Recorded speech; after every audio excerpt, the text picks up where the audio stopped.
মাত্র 6 মাস বয়সেই মারা গিয়েছেন মা। হারাতে হয়েছে বাবাকেও। মামার বাড়িতে থেকে পড়াশোনা, জীবন সংগ্রাম করে বহু কষ্টে পড়াশোনা করে ডব্লিউবিসিএস এর গ্রুপে পরীক্ষায় সফল হয়ে মুর্শিদাবাদে নাম উজ্জ্বল করলেন সোহেল আল মামুন। খুব দ্রুত ফুড অ্যান্ড সাপ্লাই ডিপার্টমেন্টের মহকুমা আধিকারিক হতে চলেছেন মুর্শিদাবাদের সুতির তেনাউরি চকতাই এলাকার কৃতি সন্তান সোহেল আল মামুন। বর্তমানে নতুন করে সুতির মধুপুরে বসবাস শুরু করেছেন তিনি। আলহামদুলিল্লাহ, আমার খুব ভালো লাগছে। আমি অনেকদিন ধরে এই চাকরির জন্য পড়াশোনা করছিলাম।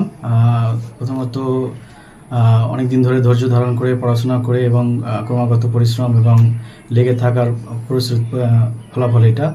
তাছাড়া আমি যখন ইঞ্জিনিয়ারিং কমপ্লিট করার পর বাইরে থেকে এসে রামপুরহাটে একটা ভোকেশনাল পড়াচ্ছিলাম। তখন ওখানে এইজ গাইডের কর্ণধার আব্দুল হামিদ স্যারের কাছে এসে গিয়ে আমি ঠিকঠাক মতো পড়াশোনা করে গাইড পেয়ে আজকে আমি সফল হয়েছি। ইতিমধ্যে ডব্লিউবিসিএস এর রেজাল্ট প্রকাশিত হতে চমক দিয়েছেন সোহেল।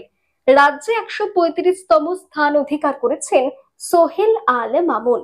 পরিবার সূত্রে জানা গিয়েছে, অত্যন্ত পিছিয়ে পড়া এলাকা মুর্শিদাবাদের সুতি থানার অন্তর্গত তেনাউরি গ্রামের মৃত বরজাহান শেখ এবং মা মৃত সানাবাড়ি বিবির 3 সন্তান।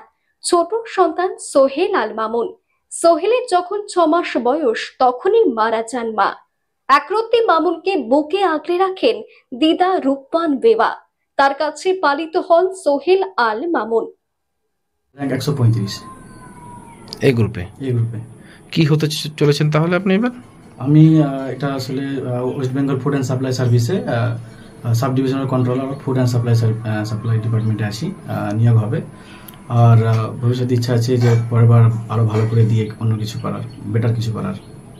ছোটবেলায় মামা বাড়িতে বড় হয়েছি, আমার মামারা অনেক কষ্ট করে আমাকে পড়িয়েছে। তারপরে আমি যে বললাম হামিদ স্যারের গাইডেন্সে যা সফলতায় ডব্লিউবিসিএস এই আমি তাদেরকে আমার কৃতিত্ব দেব।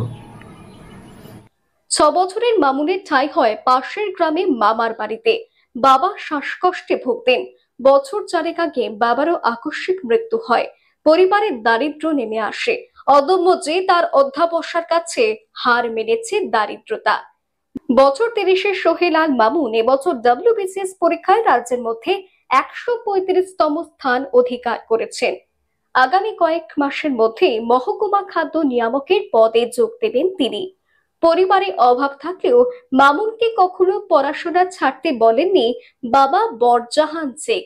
বিজ্ঞান নিয়ে উচ্চ মাধ্যমিক পাশ করার পর ভর্তি হন শ্রীরামপুর টেক্সটাইল কলেজে। সেখান থেকে ইঞ্জিনিয়ারিং এ স্নাতক হন। এরপর থেকে মামুনের ঘুরে দাঁড়ানোর মরিয়া লড়াই শুরু হয়। অসুস্থ বাবার চিকিৎসার খরচ, পরিবারে কিছুটা সাহায্য করার এবং নিজের খরচ জোগাতে কেন্দ্রীয় স্কুলে ভোকেশনাল ট্রেনার হিসেবে পার্ট টাইম কাজ শুরু করেন তিনি। পাশাপাশি রাজ্যে ডব্লিউবিসিএস পরীক্ষার জন্য প্রস্তুতি চলতে থাকে। গত 2022-এর ডব্লিউবিসিএস পরীক্ষায় বসেন তিনি, আর তাতেই বাজিমাত। মামুনের সাফল্যে খুশি হাওয়া গোটা এলাকাতে। হ্যাঁ, এটা ঠিক। আমাদের বিশেষ করে জঙ্গিপুর সাব ডিভিশনে হাতে গোনা কয়েকজন ডব্লিউবিসিএস অফিসার রয়েছে। আমাদের এখানকার যারা অনেকটা হয়তো ট্যালেন্ট আছে বা ভালো শিক্ষিত, ভালো রেজাল্ট আছে, তাদেরকে সিভিল সার্ভিসে ফোকাস করা উচিত। কারণ মাস্টারি বা ডাক্তারি থেকেও আমার মনে হয় এই চাকরি দিয়ে এখন বেশি এগিয়ে আসা উচিত। কারণ এটাতে যেমন ভবিষ্যৎ আছে, তেমনি সমাজের জন্য কিছু করার সুযোগ আছে। কারণ আমরা সত্যি এই জঙ্গিপুর সাব ডিভিশনের পিছিয়ে পড়া এলাকা, আমাদের এখানে উন্নয়নের জন্য, লোকের উন্নয়নের জন্য কিছু কাজ করা উচিত। মুর্শিদাবাদ থেকে কৌশিক অধিকারের রিপোর্ট, লোকাল 18 বাংলা।